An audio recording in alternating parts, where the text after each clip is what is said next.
The door groaned as Sheriff Kane's boot slammed it inward, the sound echoing into a silence too deep for a house that once held life. Dust motes spun through a shaft of pale moonlight cutting across the empty room. His silver badge caught that light as it swayed against his chest, the gleam sharp against the shadow-drenched walls. The air inside was cold and stale, heavy with the metallic tang of dried blood. Kane's boots pressed into the wooden floorboards, each step creaking loud enough to betray his presence, though there was no one alive left to hear it. A table lay overturned near the hearth, a meal scattered across the floor, bread torn, a pot of beans spilled dark into the cracks. The kind of chaos that happens when death comes suddenly, without warning. Kane crouched, fingers brushing against the trail of crimson smeared across the boards. A man had bled here, dragged from one corner to another. The mark of his struggle ended near the fireplace, where Kane's eyes found him, a rancher in his 30s, mouth frozen open in a soundless scream, eyes staring at the ceiling beams like they still held the memory of the last thing he'd seen. The sheriff's jaw tightened, the scar along his neck pulling with the motion. He had seen plenty of corpses in his years, outlaws shot in alleys, drunkards stabbed in saloons. But the stillness of a family home, stripped bare of voices, cut deeper. He moved toward the next room, Colt 45 drawn, pearl grip slick beneath his calloused hand. The smell reached him before the sight. Sickly sweet decay mingled with cold ash. Inside the bedroom, 2 bodies lay tangled on the floor. A woman clutching a child no older than 7, her arms still wrapped tight around him as though shielding him from bullets that had already torn through them both. Kane's steel-gray eyes hardened, the lines around them carved deeper by a lifetime of loss. His hand brushed the boy's hair, cold, stiff, unmoving, and the sheriff felt the old wound split open again, the memory of his own son's lifeless face bleeding into the present. He pulled his hand back, shaking the past from his skin, though the ghost of it clung like dust that never washes off. The house was quiet, but it wasn't peaceful. There was no peace here, only absence. Kane stood in the doorway, gaze traveling across the shadows of the empty homestead. Something gnawed at him. Death was here, yes, but it hadn't come clean. A bandit raid left noise, chaos, smashed windows, kicked in doors. This door had been shut, bolted from within, and yet, when he'd knocked, no one answered. Only silence, and when he broke the door down, death, waiting neatly arranged. Hell ain't supposed to be this quiet, he muttered under his breath, the words rough as gravel. He moved deeper through the cabin, scanning for signs missed by untrained eyes. Rifles stacked neatly against the wall, not fired. A lantern unlit, its wick still clean, and on the mantel, a Bible open to the Psalms, its pages unstained by blood, as if whoever had opened it last expected to finish their reading. No struggle at the door, no sign of forced entry. Whoever had come here had been welcomed, or at least trusted enough to step across the threshold without suspicion. Kane's badge felt heavy in his pocket as he spun it in his fingers, a habit as old as the grief that haunted him. Law demanded he mark this as an unsolved slaughter, report it to the territorial office, let the investigators write it off as raiders, like they always did. But his gut told him different. Raiders didn't eat with their victims before killing them. Raiders didn't line rifles neatly on the wall. This was betrayal. Someone these folks had trusted had walked through this very door and killed them without mercy. A creak outside snapped his attention. Kane spun, gun raised. The night beyond the open doorway glowed faint silver under a low-hanging moon. The prairie stretched silent, only the wind moving through brittle grass, or rattling dry stalks, like bones clattering together. His boots moved across the porch, boards groaning under his weight. There, near the well, a shadow moved, small, quick. Kane aimed, finger brushing the trigger, until he caught it, just a rabbit, darting from the brush. His chest eased, but only slightly. The prairie was never empty, not at night. Someone could be out there, watching. He holstered the Colt, but left his hand near the grip. "Come out if you're there," he called into the darkness, his voice carrying low and steady. "I don't spook easy, and I don't miss." No answer, just the long sigh of the wind. Returning inside, Kane closed the door with a dull thud. He moved back to the main room, staring at the bodies laid out in grotesque stillness. His mind traced the steps that had led him here. That afternoon, the rancher's neighbor had ridden into town, wild-eyed, swearing the family hadn't been seen in 2 days. Kane had saddled his horse, followed wagon ruts until they bled into hoof prints, followed those until dusk gave way to night. Then the homestead, quiet as a graveyard, door barred, lanterns unlit, and now, this. He exhaled slowly. Whoever had done this was still close. Tracks outside the house showed horses, fresh, and one boot print in the mud, too clean, too careful, as though the man who left it wanted to be remembered. Kane memorized its shape. Narrow, sharp-heeled, the kind a lawman or soldier might wear, not a drifter. His gut tightened again. This wasn't just murder. This was execution. The sheriff lingered a moment longer, the fireless hearth casting no warmth, only shadows that danced like restless spirits. He touched the brim of his black hat, in silent respect to the dead. The woman, the child, the man. They deserved better than this quiet slaughter. But justice in these lands was a hard, crooked road, and Kane had walked it long enough to know where it led. To betrayal, to blood, and to choices a man couldn't take back. His steel-gray eyes swept the room one last time. Something in the corner caught his gaze. A small rocking chair, overturned. Beside it lay a rag doll, one button eye missing, its fabric arm torn. He crouched, lifted it gently, set it upright in the chair. The simple act felt like blasphemy in this room of silence. The wind pressed against the house, rattling the shutters as if the night itself tried to speak. Kane's voice came low, rasping like a prayer half forgotten. "Law ain't always justice, but justice rides with me." As he holstered his Colt and turned for the door, the sound came, faint but undeniable. A horse whinnying in the distance cut short, followed by the echo of boots against earth. Whoever had killed here wasn't finished. And now they knew the sheriff was inside. Kane stepped into the doorway, silver badge glinting, Colt ready, scar catching the moonlight. The house behind him held only the dead. The night ahead, her promised killers. And in that breathless silence, the real hunt began. The hoofbeats faded into the night, swallowed by the prairie wind, leaving only dust and the faint ringing in Sheriff Kane's ears. Whoever had been watching had no stomach to show themselves. Not yet.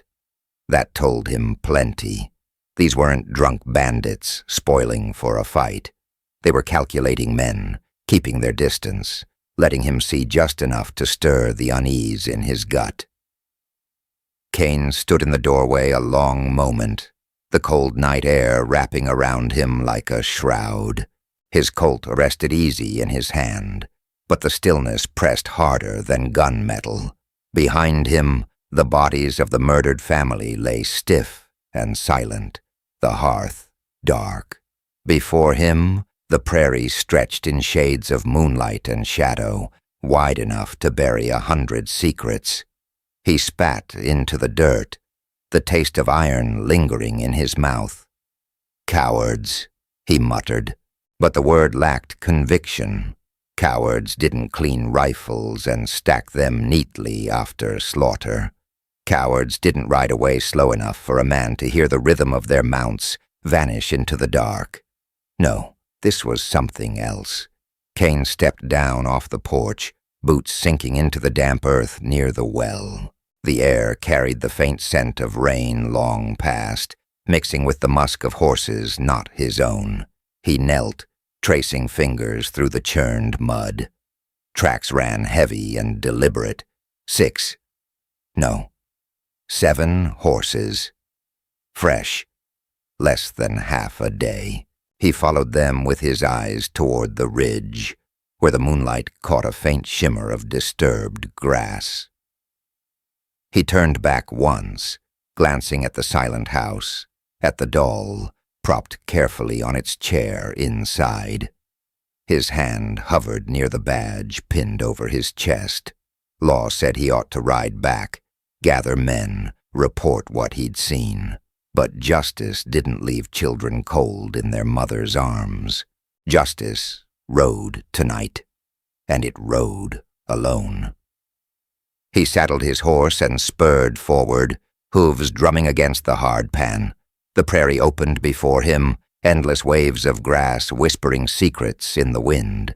He followed the trail easy enough. The riders hadn't bothered to cover their path. That, too, made his skin prickle, either arrogance or confidence that no one would follow. Hours passed in a blur of moonlight and shifting clouds. The land grew rougher, dotted with mesquite and stunted oak.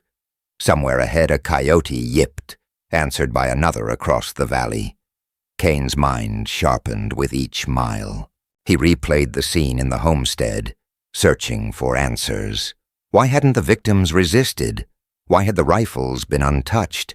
Why did the house look like death had come wearing a familiar face? A sharp glint on the ground broke his thoughts. He reined in, dismounting, crouching low. His fingers brushed brass, a spent cartridge. Caliber, military issue. He turned it in the moonlight, his steel-gray eyes narrowing. Outlaws stole what they could get. Soldiers carried government rounds. His jaw tightened, scar tugging along his neck. "Damn you, Hollis," he whispered into the wind. The deputy had been too quick, too eager when Kane left town earlier that day. Too many questions answered with shrugs, too many eyes avoiding his own. Hollis had worn polished boots, like the print outside the ranch. The kind of boots he was staring at now, stamped deep into the prairie mud. The shadows lengthened as clouds swallowed the moon. Kane rode on, guided by instinct and the trail of iron horseshoes. Each mile pulled him deeper into the frontier's black heart, and each step his mind wrestled the same question. How far could a lawman bend before the badge meant nothing? At dawn, the trail dipped into a dry riverbed. The sun crept over the horizon, bleeding red across the land like a wound. Kane dismounted, leading his horse slow, eyes searching every bend. That's when he saw it, a splash of color against the gray sand. He crouched, brushing aside dirt. Cloth, blue calico, torn and stained with blood. Small, the hem of a dress. A child's.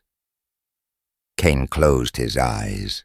The memory of his own boy's shirt, burned, charred, still clinging to him when they cut him down from the gallows, rising like bile. His fist clenched until his knuckles popped. He stuffed the cloth into his duster pocket, a piece of truth he meant to keep. The riverbed twisted west. Tracks deepened, heavier. They'd stopped here, lingered. Kane followed, crouching low. Hoofprints circled wide, as if guarding. In the center, ashes, the remains of a fire. He sifted through the soot, finding charred bones. Goat or deer, maybe. Not human. But beside it, buried shallow, another cartridge. Military brass again. The prairie wind shifted, carrying faint sound. Kane froze, every muscle taut. Voices, low, hushed. He pressed to the bank, crawling until his eyes cleared the ridge. There they were. 7 men, still mounted, just beyond a cluster of cottonwoods. Sunlight struck steel buttons and polished spurs. Not ragged outlaws. These men carried themselves like soldiers. A few wore pieces of uniform half hidden beneath dusters. One had a saddlebag marked with faded army insignia. They weren't hiding their nature, only the purpose behind it. Kane's eyes narrowed further when he saw the man at the center. Deputy Hollis. His badge, pinned bright as ever, his grin cruel and easy, like a snake warming itself in the light. Hollis leaned from his saddle, speaking low to the others. Kane couldn't hear the words, but he caught the gesture, the sweep of a hand back toward the murdered homestead. The others laughed. The sound clawed through Kane like a knife dragged slow. He dropped back into the dirt. Pulse, hammering, proof. Not enough to take to court, but enough to damn Hollis in his own eyes. The deputy had turned law into a mask, and behind it, murder. Kane touched the Colt at his hip, fingers trembling against the pearl handle. He could ride down now, end it. 7 against 1. Bad odds, even for him, but he'd taken worse when the stakes were high enough. But something made him wait, because at that moment he heard another sound.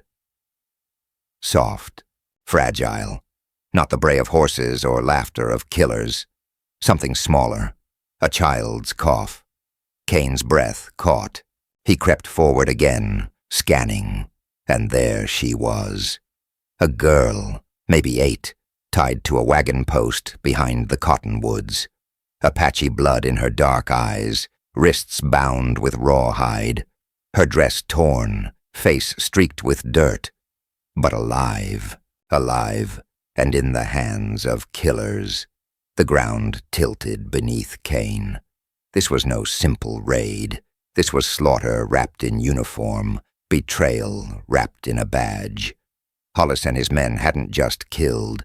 They'd taken a witness, a girl who, if she lived, could damn them all. Kane eased back, heart pounding. He'd seen enough. The trail didn't end here. It began. Blood in a house, shadows in the prairie, and now a girl bound to silence. His silver badge spun slow between his fingers, catching the rising sun. Law said he ought to return, gather a posse, drag Hollis into trial. Justice whispered otherwise. Justice whispered that trials in corrupt towns end with acquittals, and witnesses like that girl ended buried beneath unmarked earth. Kane slid the Colt back into its holster, jaw tightening until the scar at his neck ached. The trail of blood had led him here. Shadows stretched long across the land, darker still in men sworn to uphold it. The sheriff mounted up, steel-gray eyes fixed on the horizon. He knew what had to come. He was riding not just for the dead in that cabin, but for the living child who'd seen too much. And as the sun burned red above the cottonwoods, Kane whispered to himself, voice low and final, "Law ain't always justice, but justice rides with me." He tugged the reins, horse turning south to circle wide. His next move would be careful, lethal, irreversible. Behind him, Hollis laughed again, unaware the shadow he'd once called partner now hunted him. The town of Clearwater looked ordinary enough when Sheriff Kane rode in at dusk. Lamps glowed behind curtained windows, smoke curled from chimneys, and the faint clang of a blacksmith's hammer rang out from the edge of Main Street. But Kane's eyes saw beneath the surface. He'd tracked killers long enough to know when a town carried a secret in its bones. The homestead's blood still clung to his coat. The image of the little Apache girl bound to a wagon post burned into his mind. He reined in outside the sheriff's office, swinging down from his saddle. His silver badge caught a flicker of lamplight, gleaming like an accusation. Inside, the air smelled of stale tobacco and cheap whiskey. The office was quiet except for the squeak of a chair and the scratch of a quill. Deputy Hollis looked up from the desk. His boots were polished, his hat hung neatly on the wall, and his smile came too quick. "Well, Sheriff," Hollis said smoothly, leaning back with his boots crossed on the desk. "I figured you'd be riding home by now. Long day on the trail?" Kane's cold gray eyes locked on him. He didn't answer. Instead, he stepped farther inside, boots heavy on the wooden planks. His gaze drifted across the office, the rifles stacked too neatly in the corner, a map on the wall marked with red ink, a ledger half open on the desk. Hollis's boots, clean of trail dust, gleamed like polished silver. "You weren't out riding today," Kane said flatly. Hollis laughed, though it came out forced. "Paperwork, Sheriff. Somebody's got to keep the books straight. You know how it is." Kane didn't smile. His fingers spun his badge absently, the habit that always made men nervous. He stepped closer, close enough to smell the whiskey on Hollis's breath. "Family slaughtered out near Dry Creek," Kane said. "Men, woman, child, door locked from the inside. Rifles stacked neat. Raiders don't leave order behind. They leave chaos." Hollis's boots came off the desk, landing with a thud. His grin faltered. "Hell of a thing.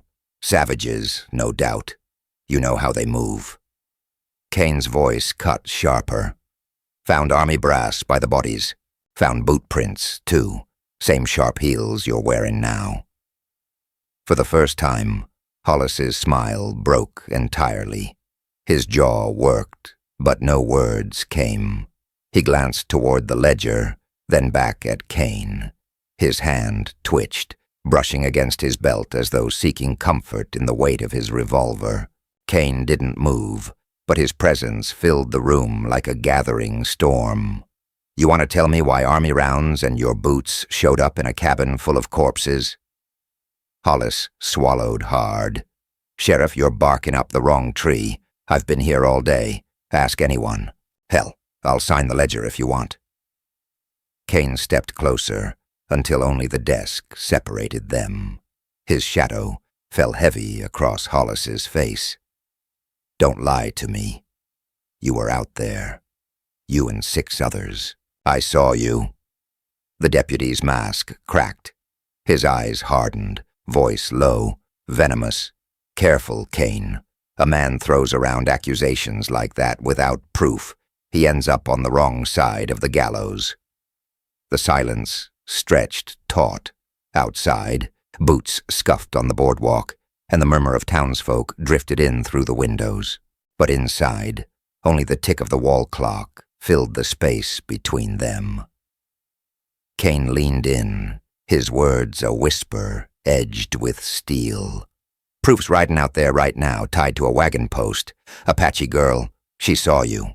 She's still breathing." Hollis stiffened, color draining from his face. For a heartbeat, the truth shone plain in his eyes. Then the mask slid back on. He forced a sneer. "Even if there was such a girl, nobody's gonna take her word over mine. She's Apache. To this town, that means nothing." Kane's hand drifted toward his holster, not quite drawing, just reminding Hollis how quick he could be. "It means something to me." The office door creaked open before Hollis could answer. Old Judge Mercer stepped inside, stooped and thin, his white beard stained with tobacco. He froze when he saw the two men locked in silence. "Kane?" Mercer said slowly, voice quavering. "Something wrong here?" Hollis straightened instantly, plastering on his easy grin. "Nothing wrong at all, Judge. Sheriff was just telling me about some raiders. Sad business." Mercer's faded blue eyes flicked from Hollis to Kane, suspicion lingering, but he nodded slowly, adjusting his spectacles. "Well, best be careful with accusations, Sheriff. You know how folks talk. A man in your position can't afford missteps." Kane said nothing. He watched Hollis, who smirked behind the old judge's back, confidence sliding back into his posture. The law was here, yes, but it was crooked, bent like a fence post in floodwater. Kane could feel it in the way Hollis held his head, in the way the judge avoided his eyes.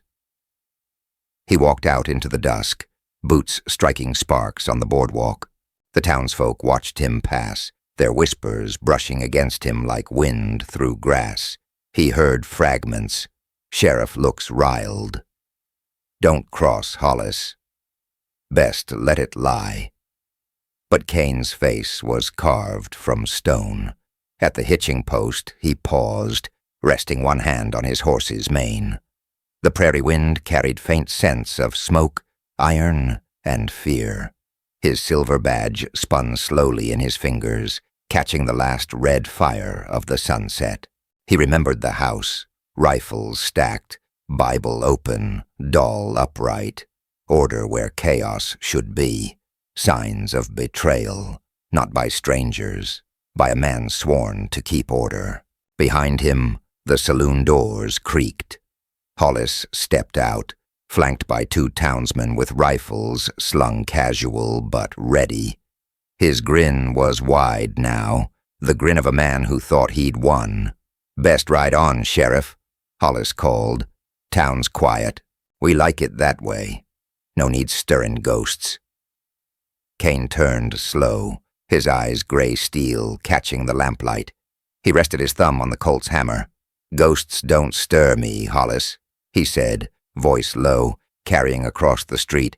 "But betrayal does." The two riflemen shifted uneasily, eyes darting between Kane and their deputy. The town fell silent, holding its breath.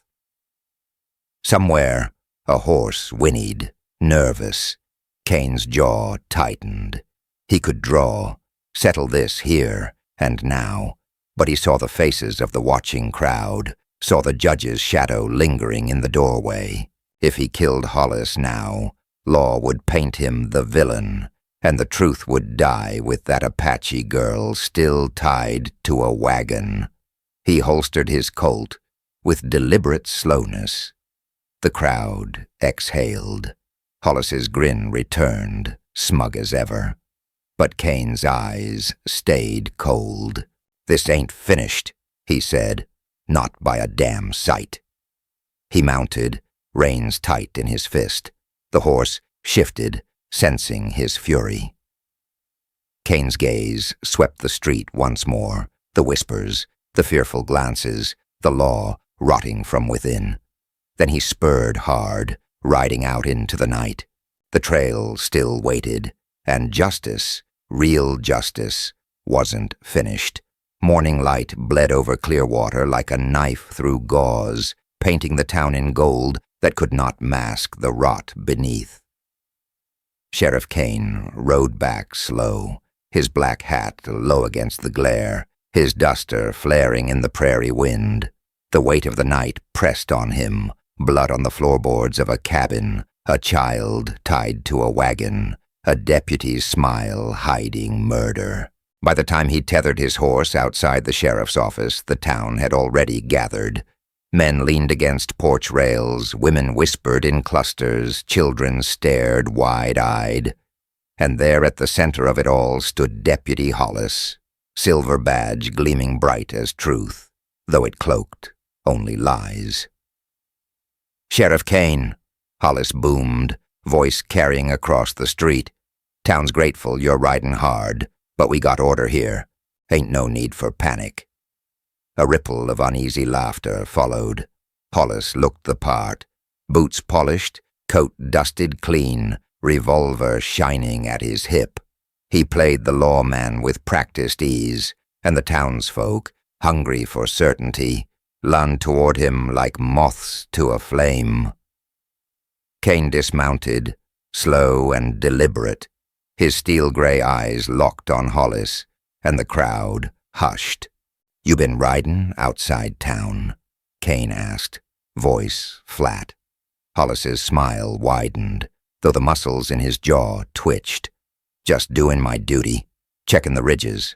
Heard tell of raiders." Kane stepped closer, boots heavy on the boardwalk. "I found army brass at Dry Creek. Found boot prints, same as yours.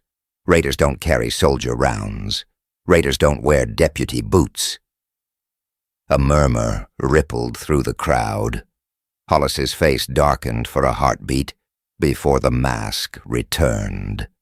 He lifted his hands, palms open in mock innocence. "Sheriff, you're tired. You've been chasing shadows. Folks need peace, not wild accusations." His eyes flicked to the people. "You all know me. Been serving this town 5 years. Built the jail with my own hands. Helped hang the Black River gang. Who here trusts me?" A few voices answered, shaky but loud enough. "We do. He's been good to us." Others stayed silent, shifting uncomfortably. Fear carried as much weight as loyalty. Kane's scar tugged as his jaw clenched. "You talk about peace, Hollis, but I seen what you call order. Men, woman, child, slaughtered neat, rifles stacked like cordwood. That ain't the work of raiders. That's soldiers hiding behind law." Gasps cut through the crowd. Someone muttered, "God help us." Hollis's eyes flashed cold, his smile gone now. He stepped down from the porch, boots striking sharp against the wood. He stopped inches from Kane, their badges glinting side by side, silver symbols now divided by truth and betrayal. "You better be careful, Sheriff," Hollis said softly, for Kane's ears alone. "You keep running your mouth, you'll end up buried with the rest of 'em." Kane's hand twitched near his Colt. The crowd leaned forward, holding its breath. But Kane didn't draw. Not yet. Instead, he spun his badge between thumb and forefinger, the metal flashing like a blade in the morning sun. "Law ain't a shield for killers," he said, voice carrying for all to hear, "and any man wearing a badge to hide his sins ain't law at all." Hollis stiffened, but before he could answer, another voice rang out. "Enough." Judge Mercer stepped from the saloon porch, robes of office flapping in the wind. His thin frame wavered, but his voice held iron. "Sheriff Kane, Deputy Hollis, this town won't descend into squabbling like schoolboys. If there's claims of murder, they'll be tried proper in this courthouse." Kane turned his gaze on the old judge, eyes narrowing. He'd known Mercer 30 years, back when his beard was still black. The judge had once been iron-willed. Now his hands trembled, and Kane could see the shadow of fear in his eyes. Fear of Hollis, fear of what truth might stir. "Will they be tried proper, Judge?" Kane asked, voice heavy as stone. "Or will the guilty walk free while the dead rot in shallow graves?" The question hung, heavier than the noon sun. Mercer faltered, eyes dropping. That answer alone told the town enough. Hollis seized the moment, stepping back onto the porch, voice booming. "You see how he speaks to the judge? Sheriff Kane's losing himself, haunted by ghosts, seeing betrayal in every shadow. He's not fit to wear that badge." A murmur of agreement spread, not conviction, but fear bending men's spines. The sight made Kane's stomach turn. Law wasn't just written in ledgers, it was carried in the hearts of men, and those hearts were faltering. Then came the voice that cut through the noise, high and trembling. He's right. The crowd turned. A young rancher's wife stood clutching her shawl. Tears streaked her face, but her chin was lifted in defiance. My brother rode with Hollis last month. Never came home. Hollis said it was raiders, but I found his boots by the river. Same prince the sheriff's talking about. The square went dead silent. Hollis's eyes narrowed to slits, his hand brushing his revolver. Kane saw it, the telltale twitch of a man ready to kill, to keep his mask intact. Kane's Colt cleared leather before Hollis's hand even settled on his grip. The hammer clicked back loud as thunder. "You draw, Hollis," Kane said coldly, "and I put you down where you stand." The crowd gasped, scattering back. Women pulled children away. A dog barked sharp in the distance. Dust swirled in the hot air as two lawmen faced each other, badges gleaming, guns ready. Hollis froze, calculating. He knew Kane's reputation. Fastest draw in the territory, they said. Hollis's lip curled, but his hand eased away from his revolver. "Careful, Sheriff," he said, voice slick but strained. "Folks might think you're the outlaw here." Kane didn't lower his weapon. His steel-gray eyes bored into Hollis's until the deputies shifted under their weight. Finally, Kane holstered slow, but the message was clear. He'd seen through Hollis, and the town had too. The people stood in hushed silence. The mask of order had cracked.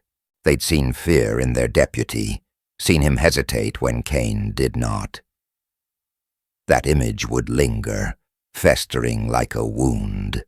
Kane turned, mounting his horse. His duster flared as he swung into the saddle. He scanned the crowd one last time, voice carrying across the square. "You all know me," he said. "I don't chase shadows. I don't accuse without cause. Hollis'll answer for what he's done. Maybe in this courthouse, maybe outside it. But he'll answer." Then he spurred his horse, riding hard into the dust. The wind carried his words like prophecy. Behind him, Hollis stood rigid, eyes burning with hatred. Around him, the townsfolk whispered, no longer with trust, but with doubt. And doubt was a seed that could topple any man, no matter how loud his voice. Sheriff Kane rode into the prairie, the horizon burning with the fire of an unforgiving sun. Somewhere ahead waited the girl tied to the wagon, the living proof that betrayal wore a badge.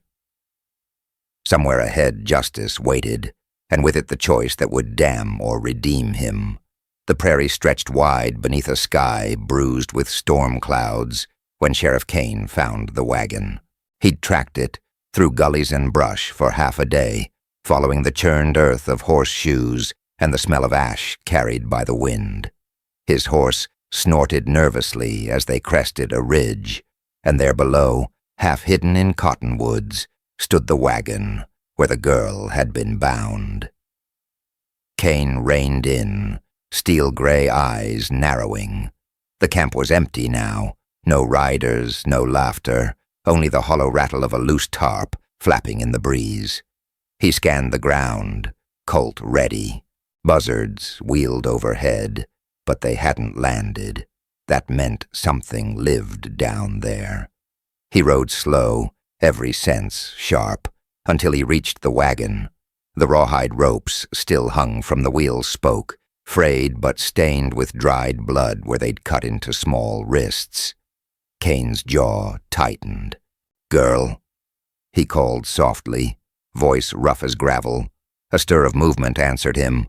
From beneath the wagon's shadow, two dark eyes blinked out, wide with terror.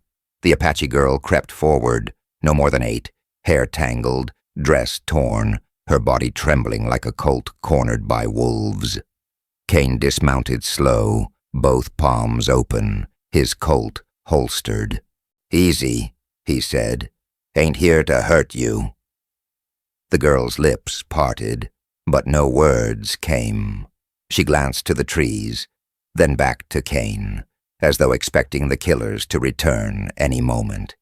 He knelt, lowering himself to her level. "My name's Kane, Sheriff." He touched the silver badge pinned to his chest, spinning it once between his fingers. "I saw you back here. I came to get you out." Her eyes darted to the badge, suspicion mingling with fear. Then, in halting English thick with accent, she whispered, "He wore that too." The words struck harder than a bullet. Kane exhaled, slow. Hollis. The badge had been her captor's mask as well as his. "You're right," Kane said, voice low, steady. "But a badge don't make a man good. What he does with it does." For a long moment, only the tarp snapped in the wind. Then the girl crawled out, bare feet dragging in the dust. She swayed, weak from hunger, and Kane caught her gently by the shoulders. She flinched at his touch, but didn't pull away. "What's your name?" he asked. She hesitated, then whispered, "Nayeli." Kane nodded. "Nayeli, you're safe now." But even as he said it, he knew it was a lie. Safe wasn't something the prairie offered easy, not to Apache children, not when killers rode in uniform. He lifted her onto his horse, then mounted behind, wrapping his coat around her frail body. As they rode, she began to speak in broken fragments, words squeezed out like blood from a stone. "They came at night," she said. 7, not Indians, soldiers, deputy with them, white man. Her voice hardened. He opened the door. The rancher let them in. Then, guns. Kane felt the scar on his neck burn as though cut fresh. Betrayal confirmed, every suspicion carved in blood. "You saw it all?" Her head jerked once. "I hid. Under table. They kill. All of them." Her eyes brimmed with tears, but did not fall. Mother said, "Don't make sound. Don't cry. Be strong." The sheriff's throat tightened. He remembered his own boy, remembered telling him once to be brave while the world burned outside. That boy had died anyway, but this one he could still save. When they reached a rocky outcrop, Kane stopped, letting the horse drink from a trickle of water. Nayeli sipped from his canteen, eyes never leaving the horizon. The storm clouds rolled closer, grumbling low. "Why'd they keep you alive?" Kane asked. Nayeli looked down, voice small. "I saw. I can tell." Deputy said, "Must die later, when no one look." Kane closed his eyes. Proof. Hollis had left her alive only long enough to bury her where truth couldn't crawl out. But fate had shifted. Now she was with Kane, and the deputy's mask had cracks deep enough for all to see. He crouched beside her, voice steady, but edged with iron. "What you saw, Nayeli, it can save others, but speaking, it means danger. Men like Hollis won't stop. You understand?" She met his gaze with surprising fierceness. "I understand. I live, so I tell." Something stirred in Kane's chest. Not hope. He'd buried that too long ago, but a grim fire, a purpose. By nightfall, they reached an abandoned line shack on the edge of the canyon. Kane lit a lantern low, shadows flickering against the walls. Nayeli sat wrapped in his duster, eyes heavy with exhaustion. Kane watched the flame dance, his badge glinting as he spun it. Law would demand he bring her to Judge Mercer. Let the courthouse decide. But he'd seen Mercer's eyes falter, seen fear bend his spine. In that courthouse, Hollis would walk free, and Nayeli would vanish into the dirt. Justice whispered a harder road. Justice said keep her hidden, wait for Hollis to overstep, then strike. He poured whiskey into a tin cup, the scent sharp in the close air. His voice rasped. Law's a brittle thing, Nayeli. Sometimes it breaks when men lean too hard on it. But justice don't break. It burns. She watched him silently, her young face carved by shadows, wiser than her years. Outside, the wind howled through the canyon like voices of the dead. Kane rested his Colt across his knees, listening. Somewhere out there, Hollis was hunting, and he wouldn't stop until the girl was silent. As Kane sat in the dark, he heard her whisper, almost too soft to catch. You lost someone, too. His breath caught. How you know that? Her gaze didn't waver. Your eyes, they carry ghosts. The sheriff turned away, staring into the black window where his reflection glimmered beside the lantern's flame. The ghost of a lawman caught between the badge and the truth. Maybe so, he murmured. Lightning forked across the sky, thunder rolling close. Kane rose, checked the rifle leaning by the wall, and doused the lantern. The shack plunged into darkness. He whispered the words he always spoke before the storm broke. Law ain't always justice, but justice rides with me. And as thunder cracked, a silhouette moved on the ridge above, the unmistakable figure of a rider holding a lantern high, signaling into the night. They had found him. The storm broke with a violence that shook the canyon walls. Rain came down in hard sheets, hammering the line shack's roof like musket fire. Lightning lit the sky white, revealing the silhouette on the ridge again. Still, watching, lantern held high like a signal flare. Sheriff Kane knew what it meant. Hollis's men had found them. Inside the shack, Nayeli stirred, fear flashing in her dark eyes. Kane crouched beside her, the stormlight painting his scar in silver. They know we're here, he said, voice low and steady. But you listen close, don't make a sound, no matter what happens. She nodded, clutching his duster tighter. Her silence was braver than most grown men Kane had known. The first gunshot cracked through the storm, a bullet shattering the window pane. Kane dropped to the floor, pulling the girl flat against the dirt. Splinters rained down as another shot ripped through the door. Stay down, he whispered. Then he moved, quick and sure, rolling to the wall and returning fire through the jagged window. His Winchester barked thunder, and a scream carried faint on the storm. One rider down, 6 more, maybe. He didn't have to wait long. Boots splashed outside, voices shouting through the rain. Bring him out, deputies' orders. Hollis's men. Soldiers turned killers. Kane's mind raced. He couldn't hold this shack forever, and if they dragged him out, Nayeli would follow. Her secret, her testimony, would vanish in the mud. The girl's whisper came small and sharp. You can't fight them all. Kane looked at her, eyes like steel. Ain't the first time I've been outnumbered. He chambered another round, jaw clenched. But you're right. This ain't the ground we die on. He grabbed the lantern, smashed it against the wall. Flames licked up the dry boards, smoke curling thick. Fire'll buy us time. We moved through the back. Through smoke and sparks, he led her out into the storm, Colt in one hand, her wrist in the other. They ran through mesquite and rock, rain soaking them to the bone. Bullets hissed close, churning mud at their heels, but Kane never slowed. By dawn, they reached clear water.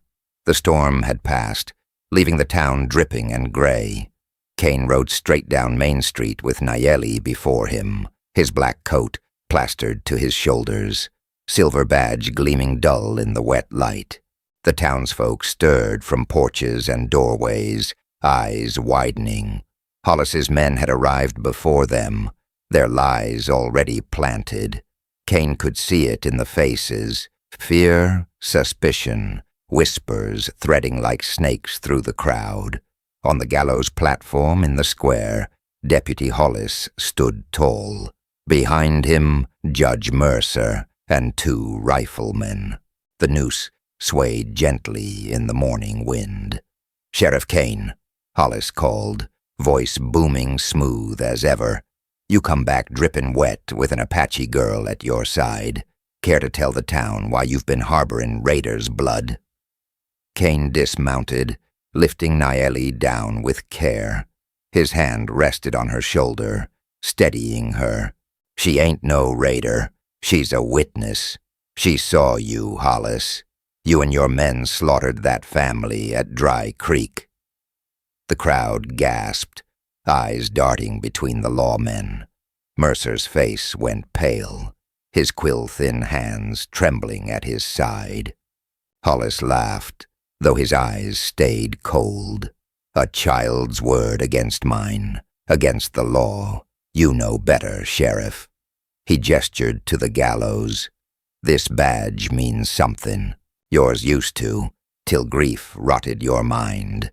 Now you drag this girl here to cover your madness." He stepped forward, voice dripping poison. "If you want proof, Sheriff, hang her testimony from that rope. Law's clear. Harboring savages is treason." The crowd murmured, some nodding, some shrinking back. Kane could feel the tide turning, fear bending spines again. He knew then what Hollis had planned all along, to turn law itself into the weapon that silenced justice. Kane's hand brushed his badge. The silver felt heavy, colder than the storm. His creed echoed in his chest. Law ain't always justice, but justice rides with me. He looked to Judge Mercer. "You gonna let him twist the gallows to hang truth itself?" The old man's lips quivered, but no sound came. Hollis's hand rested easy on his revolver, certain of victory. The moment balanced like a blade.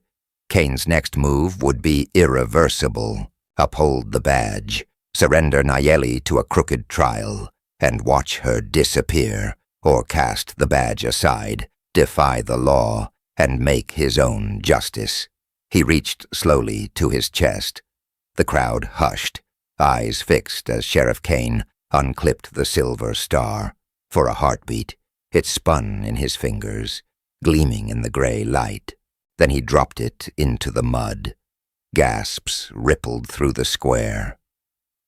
Kane's hand moved fast as lightning. His Colt barked once, the shot echoing off storefronts. The rope above the gallows snapped in two, the noose falling limp to the platform. "Law's dead in this town," Kane growled, voice carrying over the stunned silence. "But justice ain't." Hollis staggered, mask cracking, rage twisting his face. "You just signed your death, Kane." "Maybe," Kane said, leveling the Colt steady. "But I'll see truth spoken before I fall." He turned to Nayeli. "Tell him, girl. Tell him what you saw." Her voice shook at first, but it carried, growing stronger. "Deputy Hollis." He opened the door. "He killed them. Soldiers with him. I saw. I hid. He said I must die, so no one know." The square erupted in shouts, anger breaking through fear. Some townsmen surged forward, while others backed away, torn between law and truth. Hollis drew, too slow. Kane's Colt roared, splintering the wood at his boots. "Not today," Kane said. His eyes swept the crowd. "You all wanted law. You let it rot. Now you got justice, and it'll ride whether you stand with it or not." The townsfolk stared, silence thick as gallows rope. Then the first voice rose. A rancher's wife, the same who had spoken days before.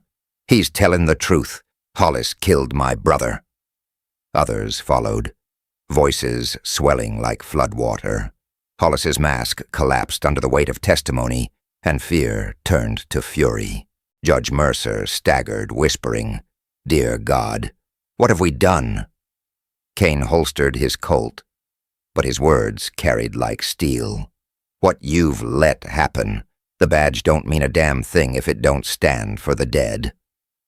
The storm had passed, but the square felt darker than night. Kane had made his choice, and there was no riding it back. The courthouse loomed at the far end of Main Street, its timbers gray and sagging, windows black with years of dust. Once, it had been the heart of Clearwater, where disputes were settled and justice spoken aloud. Now it was a shell, abandoned except for rats and wind, and tonight it would bear witness again. The townsfolk followed in uneasy silence as Sheriff Kane forced Hollis inside at gunpoint.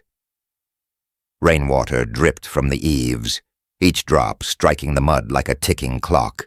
Nayeli walked close behind Kane, her small hands clenched into fists, her eyes hard with memory. Inside, the air was thick with mildew. Broken pews lined the floor, and a great wooden desk sat warped at the front, where judges once presided. Lightning cracked through the broken windows, throwing light across faces grim with fear and expectation. Kane shoved Hollis forward. The deputy stumbled, catching himself on the desk, rage boiling in his eyes. "You've gone mad, Kane," he spat. "Dragging me into a ruin. You think this circus makes you just?" Kane's steel-gray eyes cut through him. He stepped forward, Colt steady in his hand, his scar a pale line in the stormlight. "You killed a family under cover of law. You tied a child to a wagon, meant to silence her. Law let you wear a badge. Justice won't." The crowd muttered, shifting uneasily, thunder rolling outside like judgment itself. Judge Mercer stood at the doorway, his frail figure framed in the storm. His voice quavered, but he forced the words out. "If this is to be justice, let it be spoken proper. Let the girl testify. Then we decide." Kane looked to Nayeli. She stepped forward, fragile but unbroken, her voice carrying in the silence. "I saw him," she said, eyes locked on Hollis. "He opened the door. He told the rancher it was safe. Then his men shot. They killed the woman, the child." He laughed. Gasps echoed through the hall. All eyes turned to Hollis, who sneered, but his hands twitched at his sides. "She's an Apache brat," he snapped. "Her word's worth dirt. You'll damn a lawman on the lies of a savage." Kane's voice came low, cutting like a blade. "Your boots were at the cabin. Your brass was in the dirt. Truth don't need a badge to shine. It just needs eyes that ain't blind." Hollis lunged then, hand flashing for his revolver, but Kane was faster. His Colt thundered, the bullet smashing into the desk an inch from Hollis's hand. Splinters flew, and Hollis froze, his weapon half-drawn, eyes wide with the sudden knowledge of how close he stood to death. "Drop it," Kane growled. The revolver clattered to the floor. Silence followed, broken only by the storm outside. The people shifted again, whispers rising. Some called for a trial, others for a rope. The gallows waited still in the square. But Kane shook his head. "Law's broken here. Any trial, Hollis walks free. Justice don't come from rotted beams." His voice dropped lower, cold as iron. "It comes here, now." He leveled the Colt at Hollis's chest. For a heartbeat, the world seemed to stop. Rain beat against the windows, Thunder growled in the distance, and the deputy's face twisted between fury and fear. "You ain't Law," Hollis hissed. "You're just a killer wearing a badge you threw in the mud." Kane's jaw tightened. His hand spun the Colt's pearl grip once, the way he always did before the final moment. "Law ain't always justice," he said, voice heavy with finality. "But justice rides with me." The shot cracked like thunder. Hollis staggered, mouth open in shock, then fell hard against the judge's desk, blood blooming across his vest. His badge glinted once in the lightning before the storm swallowed its shine. The silence that followed was deep enough to drown in. Nayeli's breath came ragged. The townsfolk stood frozen, caught between horror and relief. Judge Mercer bowed his head, his voice barely above a whisper. "So it's done." Kane lowered his Colt, smoke curling from the barrel. He looked out at the faces watching him, their eyes wide, their hands trembling. Some would call him executioner, others savior. He didn't care. The dead at Dry Creek had their justice now. He turned to Nayeli, crouching to meet her eyes. "It's over," he said softly. "You're safe." But the girl shook her head. "Not over. Men like him. There are more." Kane felt the truth of her words. Hollis had been the blade, but somewhere higher sat the hand that wielded it. The corruption reached beyond Clearwater, deeper than one crooked deputy. He rose, holstering his Colt. His silver badge still lay back in the mud outside, abandoned. He did not reach for it. Instead, he turned to the people. "You saw it," Kane said, voice echoing off the ruined walls. "You heard her. A deputy used the badge to murder innocents. You all let him. You whispered. You looked away. Justice came tonight because you left me no choice." His eyes swept them like a storm. "Next time you stand, or the blood's on you, too." No one spoke. The thunder outside filled the silence like an amen. Kane strode to the door, pushing it open to the storm. Rain washed down his face, cooling the fire that still burned in his chest. He looked once at the gallows across the square. The rope now cut, dangling limp. A symbol broken, like the law it served. He stepped into the rain, Nayeli at his side, the townsfolk parting in silence as he passed. Some lowered their heads, ashamed. Others watched with something like respect. None dared stop him. As he mounted his horse, the girl climbed behind, her small hands gripping his coat. Lightning split the sky, casting the town in stark white for a breath. In that light, Kane's scar seemed carved deeper, his eyes colder, his silhouette less man than myth. He did not look back as he rode out of Clearwater. The courthouse faded behind him, a ruin holding echoes of judgment. The badge was gone, the law broken, but justice had ridden in his hand.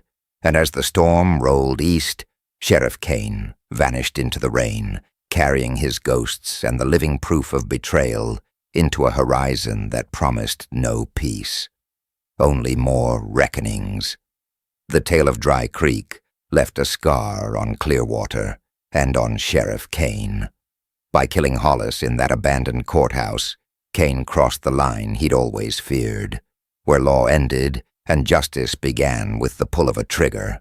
The townsfolk would speak of him in whispers, some saying he was the savior who cut rot from the root, others calling him executioner, no better than the men he hunted. But Kane himself knew the truth was heavier than either name. His badge lay in the mud, the last weight of law he could no longer carry. Yet the echo of Nayeli's voice, he opened the door, he killed them, would stay with him, proof that justice was not written on paper, nor held in courts, but carved in choices men could never take back. He rode on into storm and dust, haunted still, carrying his creed like a burden and a weapon both. Law ain't always justice, but justice rides with me.